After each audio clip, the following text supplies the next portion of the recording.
नमस्कार छात्रों, अंतर्राष्ट्रीय अर्थशास्त्र के हम दूसरे वीडियो में अंतर्राष्ट्रीय अर्थशास्त्र का सब्जेक्ट मैटर क्या है अर्थात विषय वस्तु क्या है इसके बारे में समझेंगे।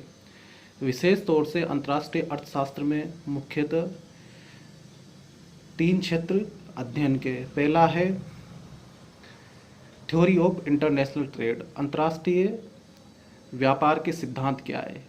ये हमें ये बताते हैं कि अंतर्राष्ट्रीय व्यापार करने के अर्थात आयात और निर्यात का आधार क्या है और उससे क्या लाभ है। आखिर क्यों कोई भी देश क्यों आयात और निर्यात करता है अर्थात क्यों व्यापार करता है, व्यापार में क्यों भागीदार बनता है। दूसरा अध्ययन का विषय क्षेत्र ये है कि कोई देश अंतर्राष्ट्रीय व्यापार पे प्रतिबंध क्यों लगाता है, जो कि हम इंटरनेशनल ट्रेड पॉलिसी में पढ़ते हैं।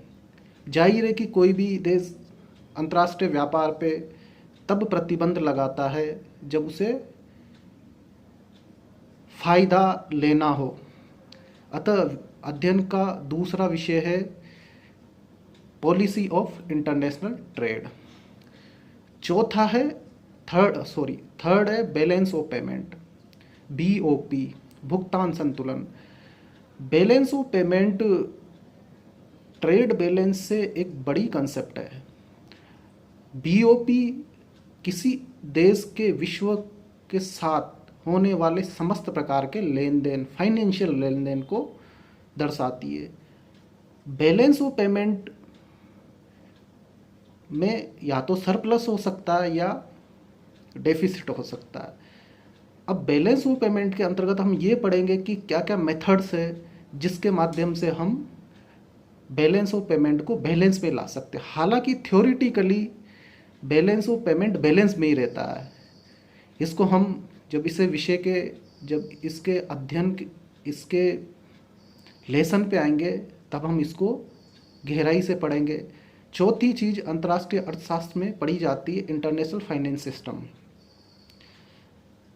दुनिया का फाइनेंशियल सिस्टम क्या है, कैसे कैपिटल फ्लो होती है एक कंट्री से दूसरे कंट्री के बीच, एक फाइनेंस मार्केट से दूसरे फाइनेंस मार्केट के बीच।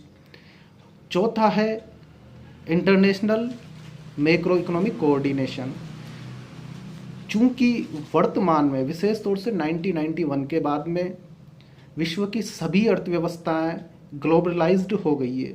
अतः किसी भी एक देश की डोमेस्टिक पॉलिसीज़, चाहे वो उसके सेंट्रल बैंक की हो चाहे उसके सेंट्रल गवर्नमेंट की हो, उन पॉलिसीज़ का पूरे विश्व पे प्रभाव पड़ता है। तो इसलिए विश्व की सभी देशों की